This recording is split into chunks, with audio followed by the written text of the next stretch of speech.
સમાચારમાં આગળ વધીએ તો ક્ષત્રિય સમાજના મજબૂત થઈ રહેલા આંદોલનથી હવે ભાજપની ઊંઘ હરામ થઈ ગઈ છે। જાહેર મંચ પરથી ક્ષત્રિયોને જોડે રહેવા અપીલ કરાઈ રહી છે।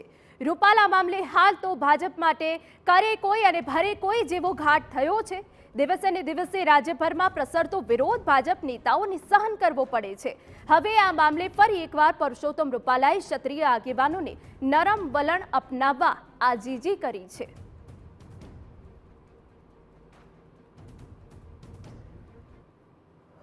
અને નરેન્દ્રભાઈ મોદી જેવા વડાપ્રધાન જ્યારે 18 કલાક માણસ ભારત સિવાયની કોઈ વાત વિચારતો ન હોય, મારા દેશ સિવાય કોઈ વિષયની સાથે જેનો નાતો ના હોય, 140 કરોડ દેશવાસીઓને જે માણસ પોતાના પરિવાર તરીકે સંબોધન કરતો હોય અને એમના આખી વિકાસ યાત્રાના સાથીઓ તરીકે કેટલા ક્ષત્રિય આગેવાનોના હું નામ લઈ શકું।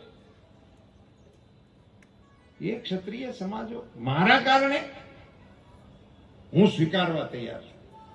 ચલો આપને એમ લાગતું હોય કે મારી ભૂલ છે, મેં તો સ્વીકારી છે, પણ મોદી સાહેબની સામે ક્ષત્રિય સમાજને ઉભો કરી દેવો એ મને એવું લાગે છે કે યોગ્ય મને નથી લાગતું।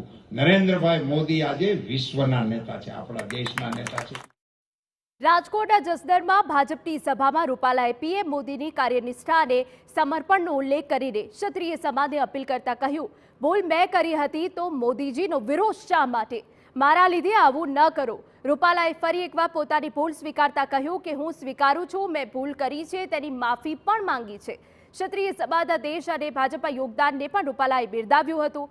રૂપાલાએ વધુમાં કહ્યું હતું કે ક્ષત્રિય સમાજને મોદીજી સામે ઊભો કરી નાખવો યોગ્ય નથી।